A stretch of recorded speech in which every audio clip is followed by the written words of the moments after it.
Welcome back to the School of Muscle podcast. Today, Max Coleman joins me to discuss some of the hypertrophy research he's been involved with at Lehman College under Dr. Schoenfeld.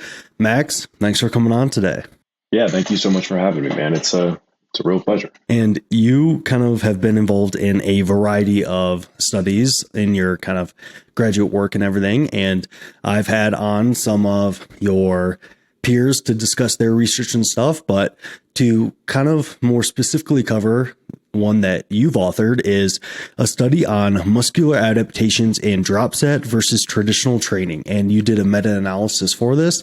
So I think a good place for us to start here, Max, is what kind of led you to even wanting to do this study in the first place? Yeah, so the impetus here was this was actually for a class that they offer at Lehman. It's probably the best, it's one of the coolest and most informative classes I've taken in my academic career. And it's just an elective course where you and whoever else is involved in the class write a meta-analysis with Dr. Schoenfeld, right? And so we all, present our ideas at the beginning of the year. And unfortunately, my idea was not on drop sets. That was actually Dr. Schoenfeld's idea. And then we kind of took it from there. So that was the impetus that drew me to wanting to write a meta-analysis in the first place, was obviously school forcing me to do so. But fortunately, we got to write it on something really cool, like drop sets and their effect on hypertrophy and strength. And I think it was particularly timely because I think that in the kind of evidence-based hypertrophy space, kind of doing more intensity techniques and drop sets and supersets and stuff like that has kind of come back into fashion a little bit, so to speak, to where I think, a handful of years ago, it was more so like you don't need to do any of that stuff, just traditional full range of motion training and you're kind of good to go. But kind of recently, more people are experimenting with doing drop sets or mile reps or different things like that. So I think that this was also a pretty timely study. So I think that kind of sets things up well for kind of why you did this study.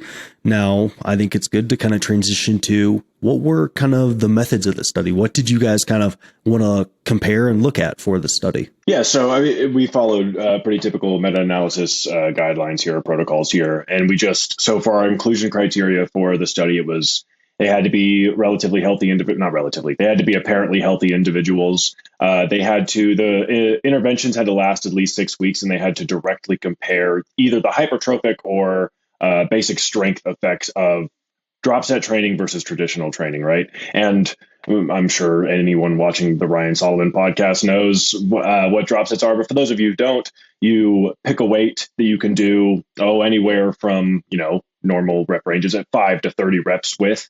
And then as soon as you reach failure or near failure, you drop the weight by anywhere from 10 to 20% on average. There's no universal way by which people do these.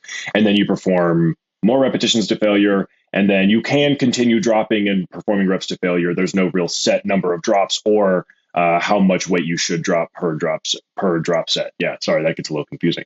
But that's a drop set, and so that's all we were interested in was studies directly comparing drop set training and traditional training over the course of a 6-week period in relatively healthy individuals. And there's not as much data as you might think, given how popular drop sets are amongst just lifters and bros in general. We found there were more, but we found 5 that directly fit our inclusion criteria. And of those 5 studies, did they all kind of have similar definitions of like what a drop set was? Because like you mentioned there, it can be a few different things. It could be like you drop the weight and then you kind of keep dropping the weight several times until you hit a certain rep count. Or did they have like a standardized definition of what they classified a drop set across those studies? Yeah, so no. Basically, the definition I just gave, which was a hodgepodge of the various definitions they give, was actually something I touch on in the paper. That comparing these studies, it's fine for those of you who know about methodological heterogeneity. They were similar enough, and the populations that they were studying were similar enough to where we were able to draw loose conclusions from different studies. But no, I touched on that in my paper, in that not only is there not like a universal definition by which drop sets are defined within the scientific community and within the bro community, there's just, even within those communities, there's disconnect as to what a drop set is. For instance, like I'm sure most people here have heard of like a mechanical drop set, for instance, right? Where maybe we're doing like a lat pull down with a wide grip, and then we go more. We reach failure, and then we go more narrow to eke out a couple more reps, right? So yeah, no strict definition, but as far as what we looked at in the paper, most follow that kind of loose hodgepodge definition that I provided, which is do some reps to failure, drop it by a certain amount, do some more, and then maybe you'll do more drops than that. Gotcha. And I think that kind of that loose definition for the sake of just kind of general comparison is probably okay at this point, especially considering there's not, like you said, there's only 5 studies that met your inclusion criteria. So it's not like there's, tons and tons of studies on drop sets that all have this like perfectly defined definition as well. So I think that's very fair. And when it comes to kind of the training populations of these studies, are you familiar with like how trained the individuals were kind of throughout these interventions, or kind of any kind of population things that we should know about before getting into the results here? Yeah, so I'm looking at it right now, and most of the studies, I think 3 of the 5 were on trained individuals, and 2 of the 5 were on recreationally active individuals, which is a stupid ass way of saying untrained individuals that we use in the community. So yeah, I can see why someone would take issue with them being trained versus untrained. There are certain reasons why it might affect things. But differences didn't really, whether individuals were trained or untrained didn't really have an effect on the effect size, which is to say it was a pretty modest effect in either direction, trained or untrained, for strength or hypertrophy. Yeah.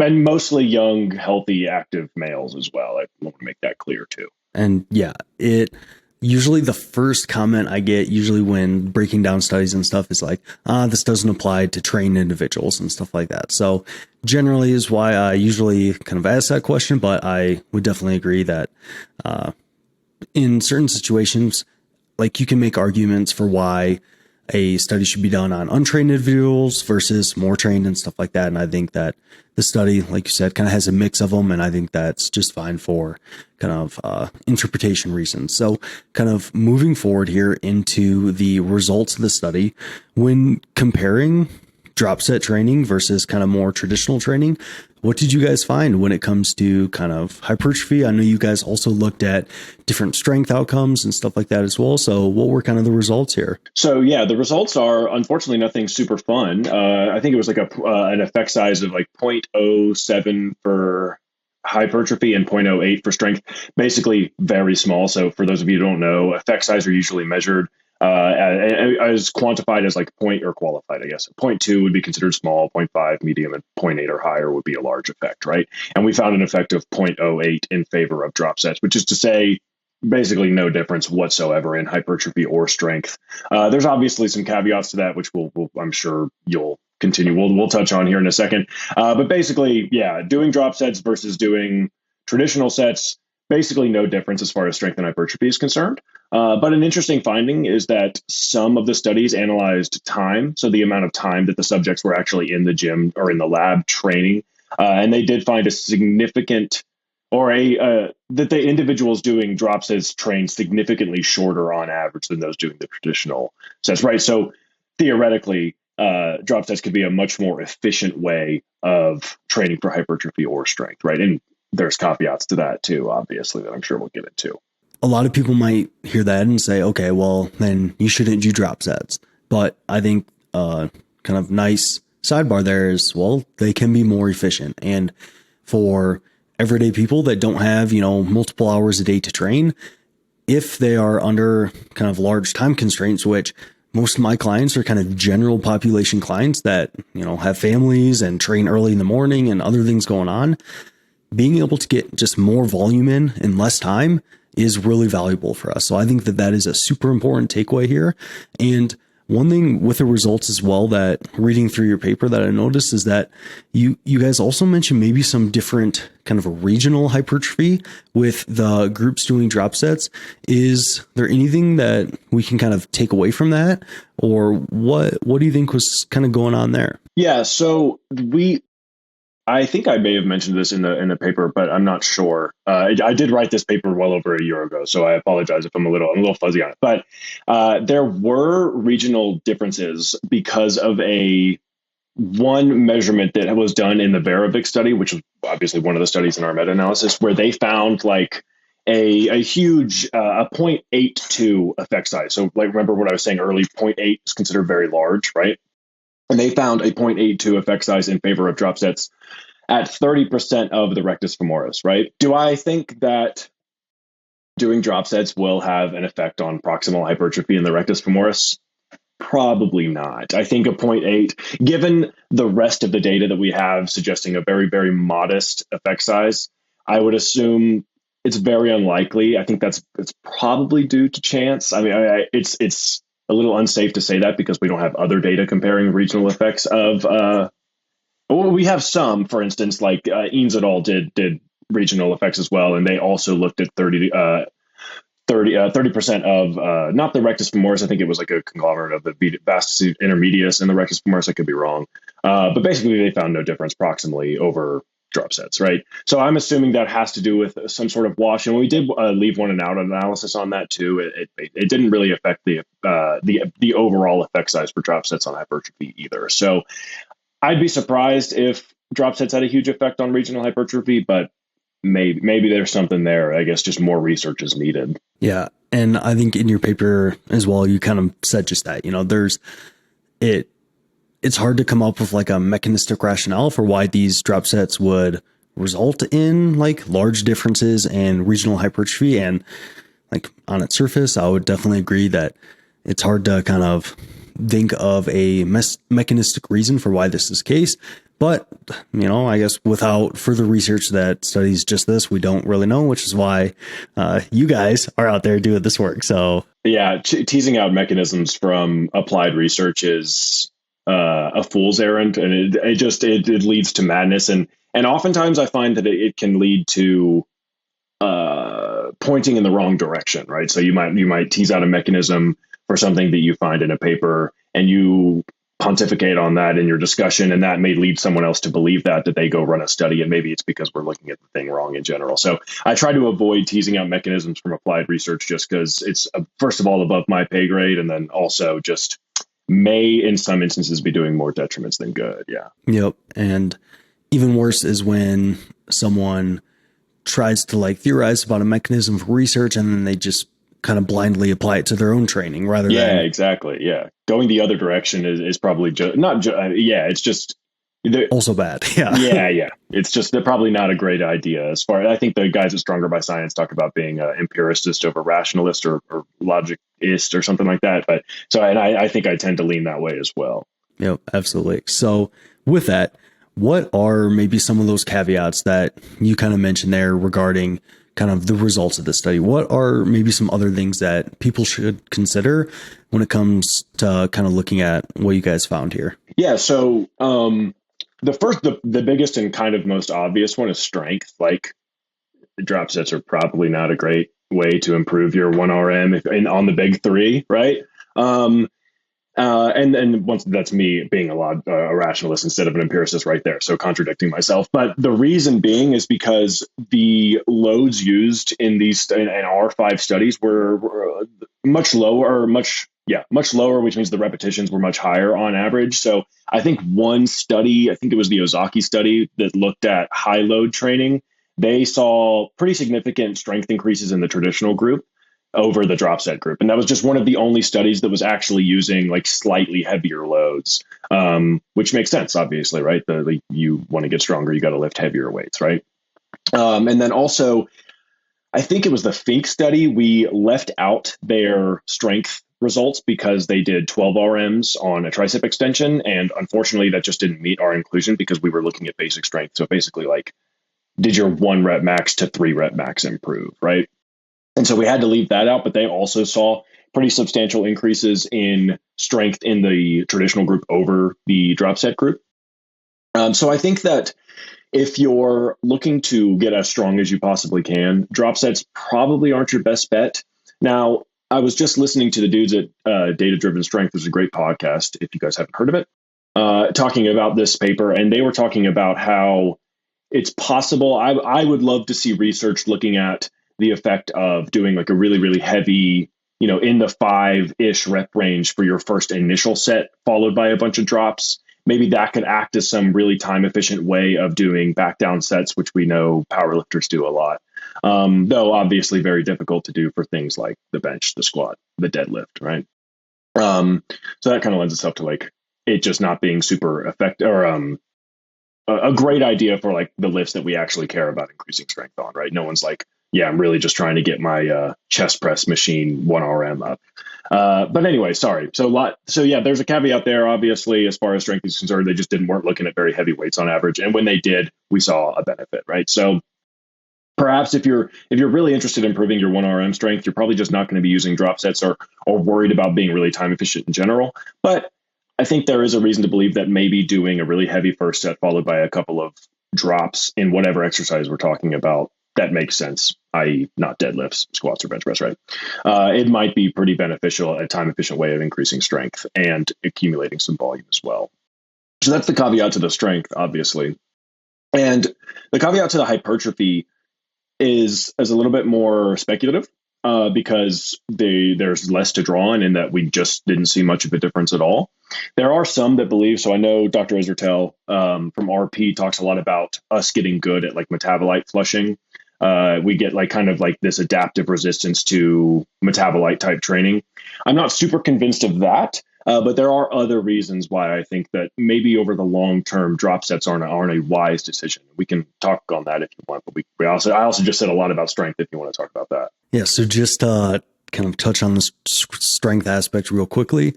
I think you made a couple of really interesting points there in which usually when you look at the research on strength, one of the kind of biggest indicators of whether someone gets stronger is the intensity they use, their percentage of 1RM. So kind of with drop sets, if you are already starting with your 10 to 15 RM and then you drop weight further, then you could see how that might not impact strength a whole lot and might not be super beneficial for that. But in the context of, maybe doing a heavy single and then backing your weight down and doing sets of 5 or 6, I mean, those are technically like drop sets. They are lower weight than your kind of initial weight, but that for a lot of people is an effective way to build strength. They kind of do that potentiation set with a single and then they kind of work back down. So I think context here is super important. It's not that, necessarily your second set can't always be lighter than your first set to have that be still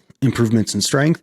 But if you think about kind of the more classic, maybe bodybuilding drop set to where you're working like your 10 to 15 RM and then you drop weight further, you might not expect that to have much impact on your strength. Did that seem like a fair summary there? It's a fair summary of my potential speculation as to what might happen if you use this like powerlifting style drop set. Yeah, for sure.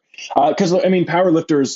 Look, I'm as far from the strength world as you could possibly be. I don't care about strength at all, and I'm just not equipped to even discuss it. To be quite honest with you, but I think that powerlifters do back down sets all the time anyway, right? So perhaps I just think it would be really cool to see a study looking at back down sets compared to like a group that's doing traditional back down sets, right? Where you do your top set of 3. I don't know. Once again, I don't know what powerlifters do, but you do your top set and then you do like 3 or 4 or 5 sets of, 5s, 6s, 8s, whatever you're doing, right?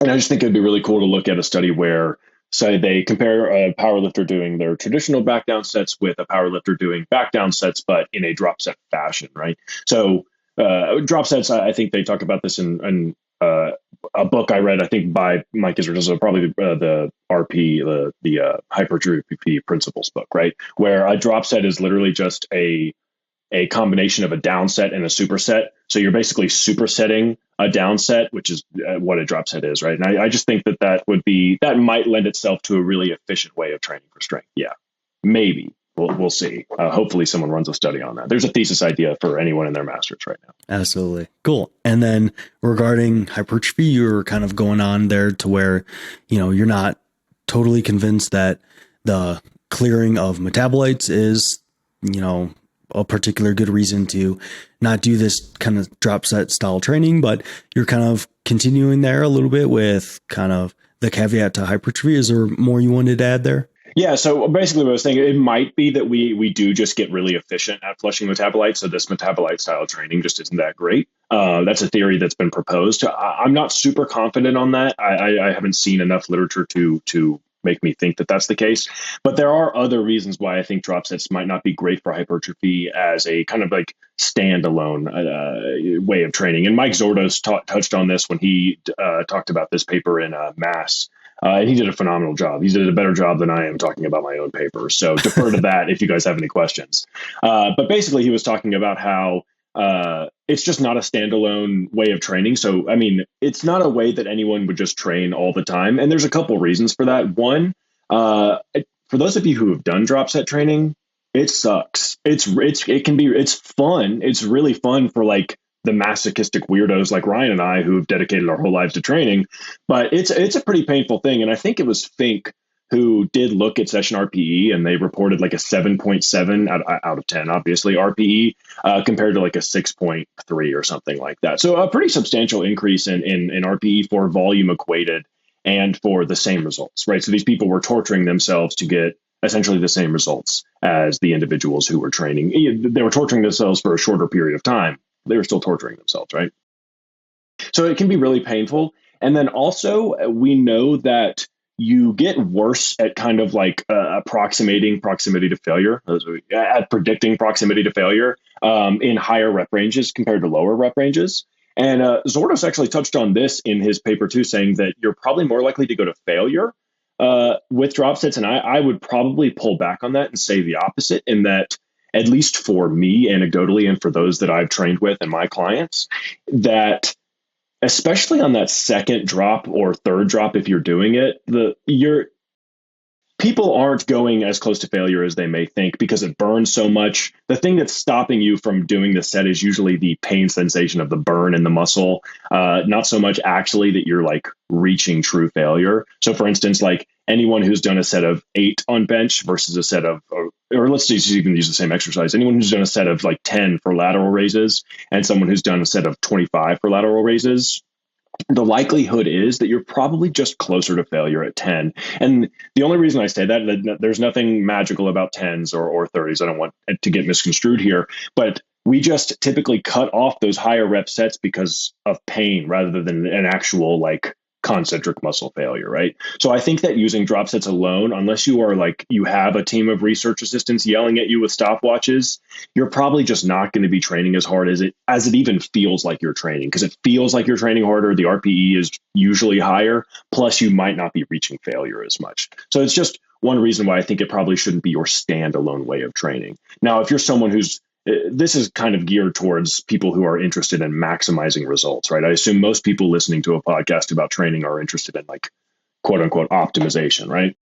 So that doesn't really apply to them, but this is so like that applies to them, but a matter of it being like a time efficient way of getting very similar results. That's a conversation for people who are just like casually into the gym. We can have that conversation as well. I'm just saying that it might not be a good idea if you're interested in getting maximally jacked. It's probably not your best bet to only train with drop sets. Absolutely. And I think that's where I fall very similarly. And I definitely agree with on drop sets, especially once you start going beyond like one drop set, it starts to, for me anyways, and for a lot of clients, it starts to enter kind of more junk volume territory when you just kind of start moving weight around when you're tired and you're not actually like really getting close to failure and providing a good stimulus. And I think there's also like a cardiovascular fatigue component to this as well, to where often if someone's on like their second or third drop set, their entire set might be taking upwards of like 2 minutes long, and they might just have their heart pumping and they feel cardiovascular fatigued. And the limiting factor of those sets sometimes is your cardiovascular system, or even like you said, just that pain, that burn that you feel, rather than actually getting, super close to failure. So I think that's an important caveat to make. And I think you could even generalize that to, on most of your sets, you probably want your limiting factor to be your muscle rather than kind of more cardiovascular or systemic fatigue. And it's also a reason why I tend to not program something like walking lunges or things like that above like 10, 12 reps, as beyond that, it starts to turn into more of a kind of cardiovascular workout. So I think those are definitely good caveats. And generally speaking, I like to kind of sprinkle in drop sets on exercises here and there rather than, I know some people kind of take the approach of doing entire like metabolite block mesocycles in which they do like drop sets for everything. And I find that those workouts themselves, like you said, are, or like some evidence suggests, are just subjectively more fatiguing and can lead to other things becoming the limiting factor rather than the muscle. Yeah, and I think you highlighted something really important there that I may not have touched on, which is that certain exercises do lend themselves better to drop sets. Like for instance, if you have a client who on their second drop is out of breath, uh, from bicep curl, like a drop set of bicep curls, like that person should be in a hospital and they should have their lungs and heart checked because hopefully you are not gassed from doing a drop set of bicep curls, right? Which lends themselves well to doing drop sets for bicep curls because hopefully your biceps are the reason you're stopping, right? Whereas, like you said, like you just want to be able to do it in a time efficient way. So like you can't do barbell squats unless you have two partners on each side that can like quickly take off a 45 and throw on a 25, what have you, right? So like pin loaded stuff is really great. Running the rack on dumbbells is great. Yeah, and stuff that like the muscle is going to be the limiting factor. So like, yeah, walking lunges, squats, deadlifts, man, like stuff like that, where yeah, it's just like your cardiovascular system gets stacked, and then also your nervous system is like, what the fuck are you doing to me? Like I stop. Like that's another thing where like sometimes you just stop because your nervous system is like, yeah, we're kind of tuckered out. Like I know that you're thinking that we're telling the bicep to contract, but we're not doing that nearly as well as we were 10, 20 minutes ago. Yeah, I agree. And then doing like an entire workout, like those metabolite phase workouts where you're doing drop sets for everything. Those are great. Once again, if you're like really limited on time, but if you're like someone who's like interested in getting maximally jacked and you're in the gym 6 days a week, are you going to go to the gym 6 days a week and do only metabolite training for months on end? Once again, unless you're a masochist, probably not. Absolutely. So I think that kind of brings us to kind of just finalizing kind of what you guys found here and maybe some core takeaways. What are maybe just like a couple of the core takeaways that you want people to walk away with when it comes to kind of considering implementing drop sets and different things like that when they're kind of considering their own programs or even creating programs for other people? So, but big thing is if you are interested in doing, like if you have a client or you yourself are interested in strength, maybe try, if you are also interested in doing drop sets for like a time efficient thing, maybe consider your first drop or your first exercise being a little bit heavier on average before you start dropping into those more hypertrophy ranges, right? And then, yeah, if you're really strapped for time, I think drop sets on like isolation moves can be a really good idea.